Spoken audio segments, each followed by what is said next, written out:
So far, we've looked at what happens when we have future taxable amounts, but let's recall that when pre-tax income or income statement income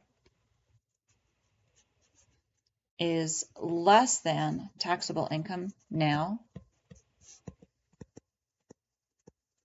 in this current period, and it's a temporary difference, this is going to reverse. So what will happen is that the temporary difference will lead to future deductible amounts. If this is in the current period,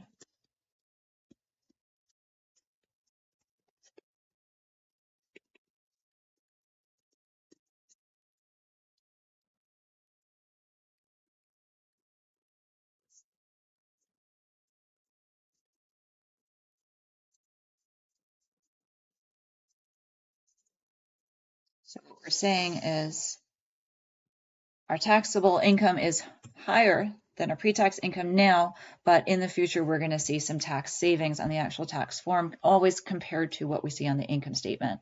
So some examples, when a company has warranty expenses that are recorded in the current period, because GAAP says to accrue the loss and the liability, but they're tax deductible when they're paid later, that's going to lead to a lower income tax expense on the income statement than what we would actually pay. Higher taxable income, higher taxes now, but of course that is going to reverse in the future. And these future deductible amounts, once we multiply them by the tax rate, mean that the company needs to record a deferred tax asset. It's a way of telling investors we're going to have lower taxes in the future based on some temporary difference that happens this period. Let's go to example 7. RDP Networking reported pre-tax accounting information of 120, then 100, and 100 million.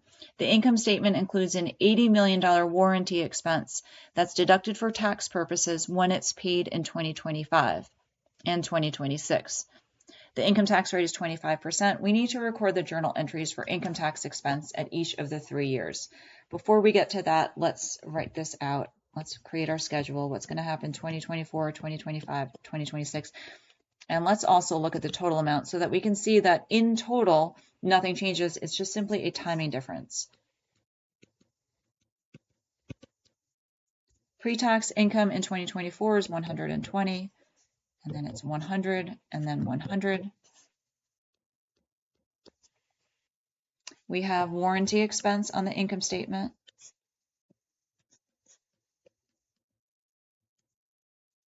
That is 80 in 2024 and nothing later on. Perhaps we get the sale in 2024, and this must be an assurance type of warranty. We get the sale in 2024, so we record the full amount of our estimated expense. We set up a warranty liability, but on the tax return, it's only deductible. So this is our warranty. We can call it an expense or a warranty deduction on the tax return when we actually pay out. So no customers need us to make any repairs. Then we pay out 36 in 2025 and 44 in 2026. So we see that regardless of the timing, it's a total of 80.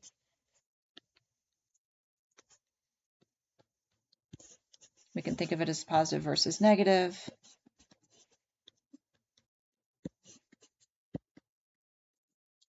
Okay, and then taxable income is, well, it was the pre-tax income was 180, and that included an $80 expense. So if we strip out that $80 expense, we would add it back and get to taxable income of 200. So to go from pre-tax income, add back this warranty expense and get to our taxable income. Pre-tax income was 100, and we know that there was 36 taxable deduction or like an expense on the tax form. That would get to taxable income of 64. And in 2026, 100 minus what we have as our warranty expense on the tax form gets us to 56. Our deferred tax liability, our deferred tax asset was equal to our 80 million times the tax rate of 0.25. So our deferred tax asset in 2024 should be equal to 20. We can also see that by looking at our future savings. We're going to save 36 in the next year, plus the 44 in the year after that, the 80 in the future times the tax rate of 0.25. Or we could look at it from a balance sheet perspective. We would have a warranty liability of 80, multiply that by the tax rate, and we get to our 20. The deferred tax asset in year 2025 is, what is that future deductible amount? It's the 44. So we want the required ending balance in deferred tax asset to be 11. And then, of course, nothing at the end of 2026. We need our journal entries. Let's look at our entry at 12/31/24. Sum amount of income tax expense. We know that at the end of 2024, we need this deferred tax asset, so debit to increase the deferred tax asset account for 20. Solve for our income tax expense last. And our income tax is payable from the tax form. That's going to equal to our taxable income of 200 times the tax rate of 25%. So income taxes payable are 50. We have this 20 here. Income tax expense must be 30.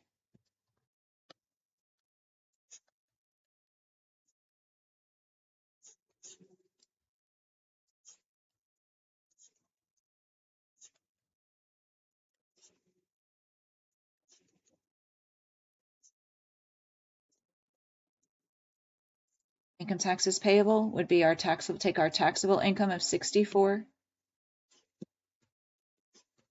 times 0.25.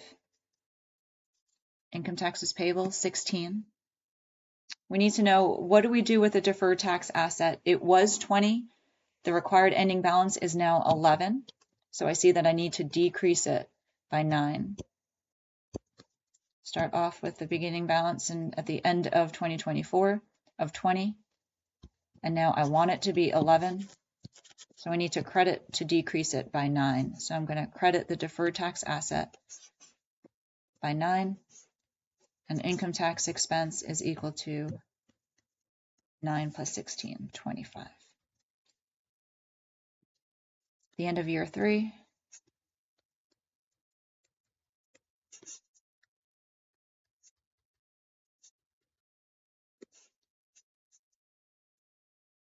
I want my deferred tax asset to get down to 0. It's currently at 11, and I want it to be 0, so I need to record a decrease to the deferred tax asset for 11. Credit to decrease.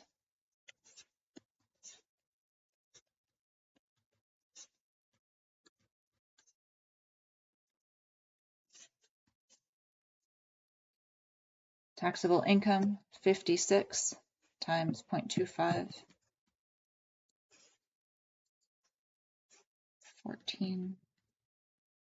And income tax expense must be 25. Let's look at another multiple choice practice question. This is fairly straightforward. Feel free to pause the video here and work this out and check your answer to the video answer. Duchess started the period with a deferred tax asset of 400. At the end of the period, the company identifies future deductible amounts. So we're going to have future tax savings, deferred tax asset. We want our ending balance in the DTA to be 1120 times the tax rate of 0.25. So we want our ending balance to be 280. The tax expense journal entry would include well, it doesn't say anything to the deferred tax asset account, so we have to keep going. We can't answer it just yet. We need to credit to reduce deferred tax asset by 120.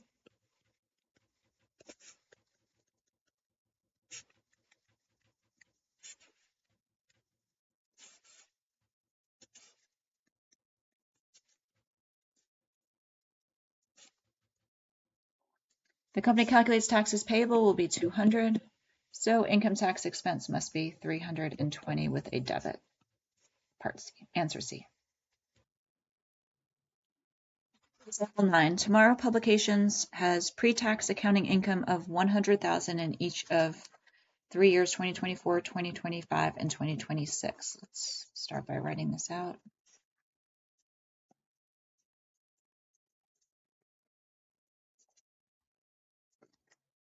You hear my cat purring while I write this? She seems to really like book tax differences.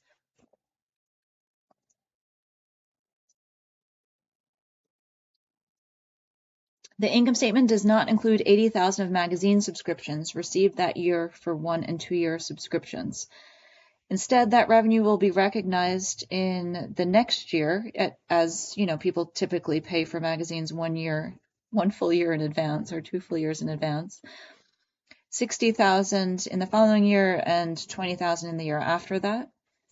The entire $80,000 is included in taxable income in 2024. So let's look at subscription revenue on the income statement. We have none in 2024, and we are going to have 60 in 2025 and 20 in 2026. Subscription revenue on the tax return, we have 80 in 2024, nothing in 2025, and nothing in 2026. Our temporary differences, we can see our temporary differences here. 80, 60, 20, and our taxable income, 180 in 2024, 100 in, we have 40, 100 minus the 60 would be 40 of taxable income in 2025, and 100 minus the 20 would be 80 of taxable income in 2026. We want the journal entries for income tax expense at the end of the 3 years. So we do taxable income times the tax rate to get our taxes payable.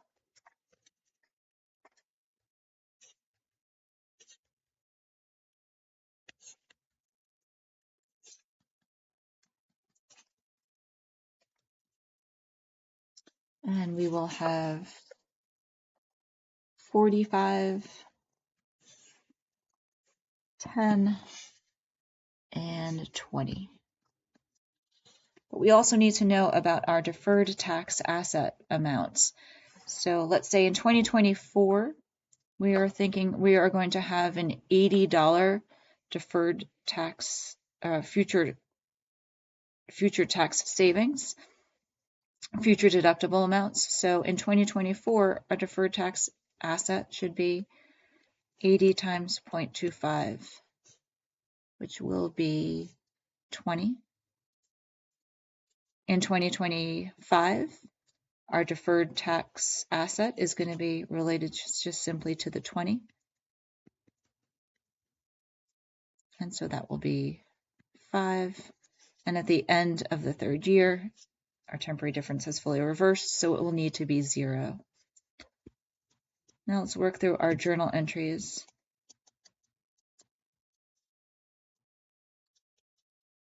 $12/31/2024, we're going to have some amount of income tax expense.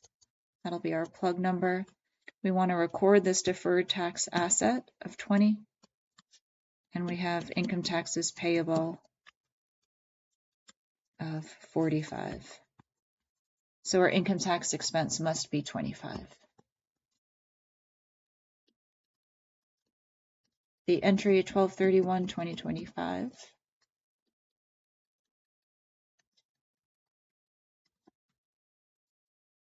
We want to bring our deferred tax asset balance from 20 down to 5. So we need to reduce it or credit deferred tax asset by 15.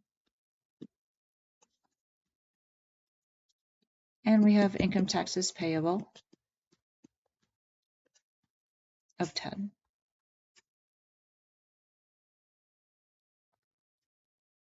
Income tax expense of 25.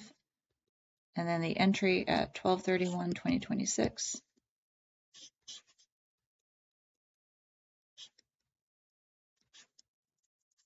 we want to reduce our deferred tax asset from 5 down to 0.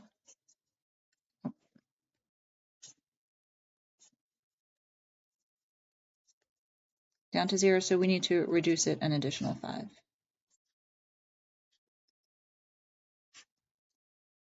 Income taxes payable, 2026 is 20. And so again, we have the income tax expense of 25. Example 10, Lance Lawn Services reports warranty expense by estimating the amount that will eventually be paid. For tax, the expense is deducted when the work is completed or the cash is actually paid out. The end of 12/31/2024, the company has a warranty liability of $2 million, so therefore we can estimate that that would be a warranty expense of $2 million and taxable income of $75 million. The end of the prior year, 12/31/23, the company had a deferred tax asset of $435,000 related to this difference in reporting warranties.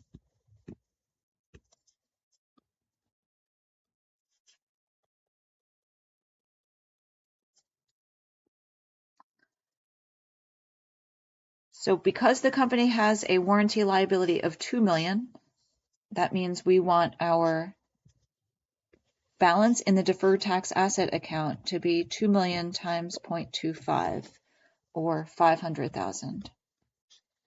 It's currently $435,000, so the company at the end of,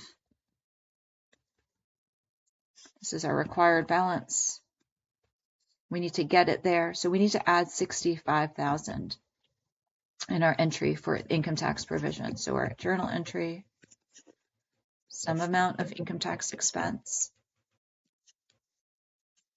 increase the deferred tax asset, 65. We have income taxes payable,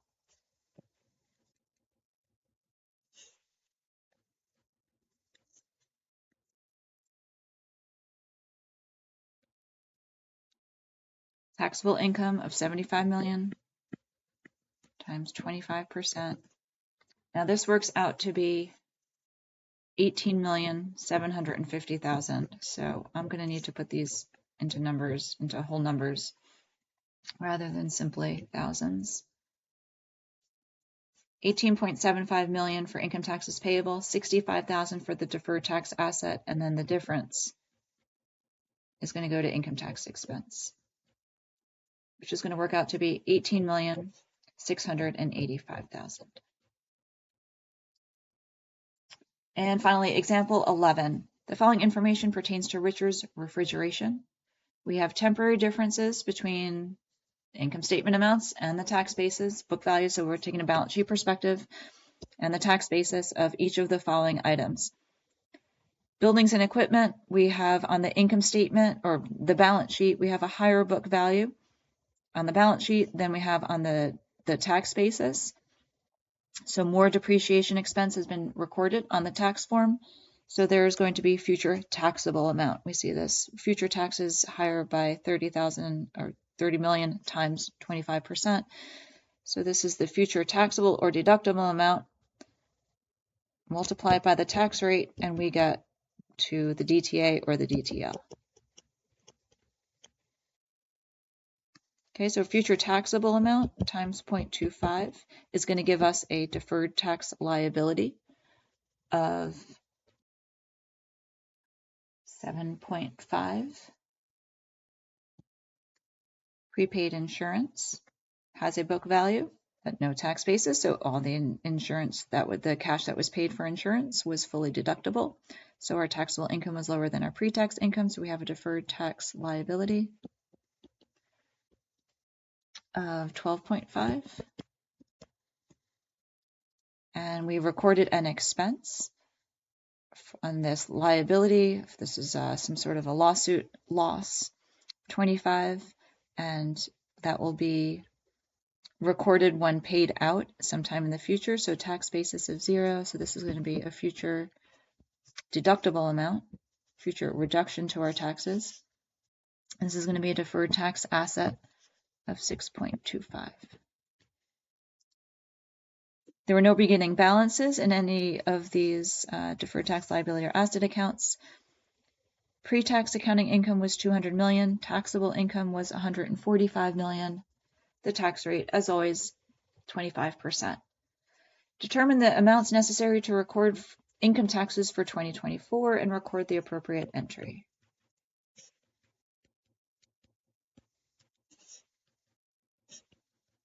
Some amount of income tax expense. We're going to put on the deferred tax asset of 6.25 million. We're going to record the deferred tax liability, the total amount of 20 million.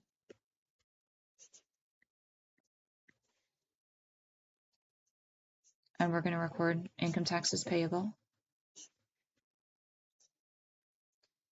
Taxable income was 145 million and the tax rate is 25%, 36.25 million. Then income tax expense is going to be 56.25 minus what we have here, 6.25. Income tax expense is going to be 50 million. It's part A. And part B, or number 2, says what is 2024 net income? We know that pre-tax income is 200 million. We know that our income tax expense was 50 million.